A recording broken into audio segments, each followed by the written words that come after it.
সাহারি খাওয়া সুন্নাত, সাহারি শেষ সময় খাওয়া সুন্নাত, সাহারিতে পানি খেজুর খাওয়া সুন্নাত, এগুলো সুন্নাত। তবে এর ভিতরে সবচেয়ে বেশি গুরুত্বপূর্ণ সুন্নাত হলো সাহারির জন্য আজান দেওয়া। আমাদের সমাজে কি সাহারির জন্য আজান দেওয়ার সুন্নাত আছে না নাই?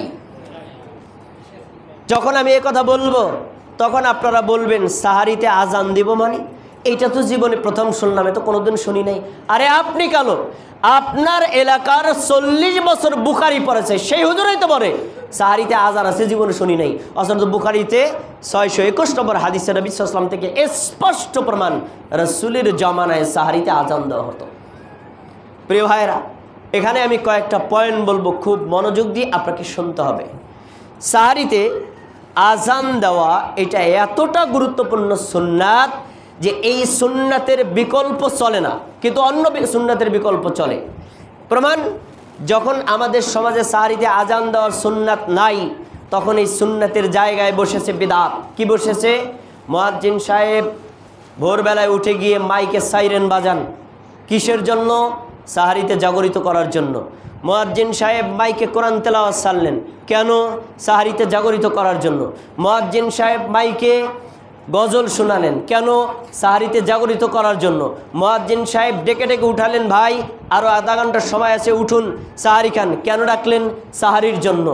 এত কিছু করেছেন কিসের জন্য? সাহারিতে জাগরিত করার জন্য।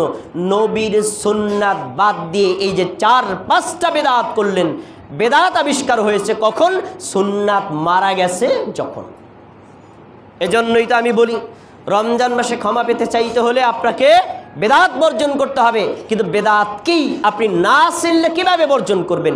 এই বেদাতগুলো আমাদের সমাজে একদম সামাজিকভাবে, রাষ্ট্রীয়ভাবে এস্টাবলিশ, অথচ এগুলো বেদাত। এখন তাহলে আপনি বলতে পারেন, তাহলে ভোর রাতে জাগরিত হব কিভাবে? রাসূল সাল্লাল্লাহু আলাইহি ওয়াসাল্লামের জামানায় যেভাবে জাগরিত নবী করেছিলেন, সাহাবায়ে কেরাম করেছিলেন, আপনিও জাগরিত করবেন কিভাবে? সেভাবে। সহিহ বুখারী 617 নম্বর হাদিস, আব্দুল্লাহ ইবনে মাসউদ রাদিয়াল্লাহু আনহু বলেন, নবী সাল্লাল্লাহু আলাইহি ওয়াসাল্লাম বলছেন, ইন্না বিলালান ইউআযযিনু বিলাইলিন, বেলাল আযান দেয় রাত্রিবেলায়, ফাকুলু ওয়াশরাবু হাত্তা ইউনাদিয়া ইবনে উম্মে মাকতুম। বেলাল আযান দিলে খাবার বন্ধ করবা না, খাবার খাও। বেলাল আযান দিলে পানি খাওয়া বন্ধ করবা না, পানি খাও, যতক্ষণ পর্যন্ত আব্দুল্লাহ ইবনে উম্মে মাকতুম আজান না দেবে।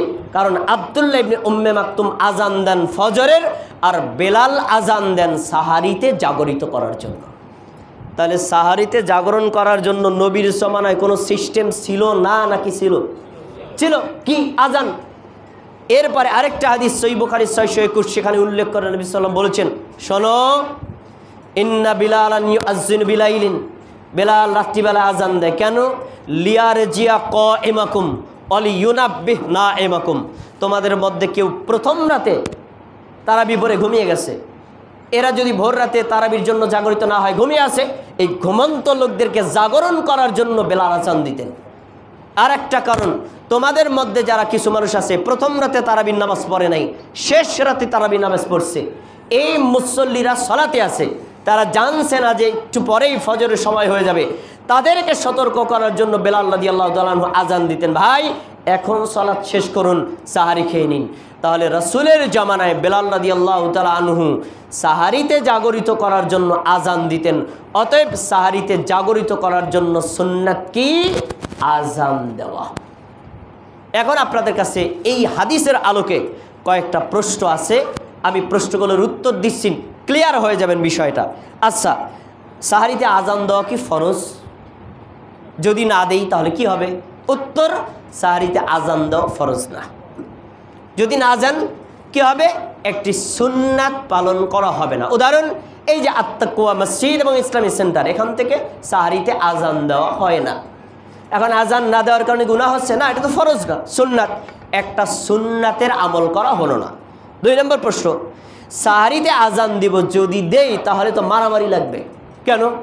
কারণ যদি আজান দেই সবাই মনে করবে ফজরে আজান দিছে, তাহলে তো মানুষ খাবার বন্ধ করে দেবে, এলাকার লোক হয়তো আত্তাকুয়া মসজিদে হামলা করবে।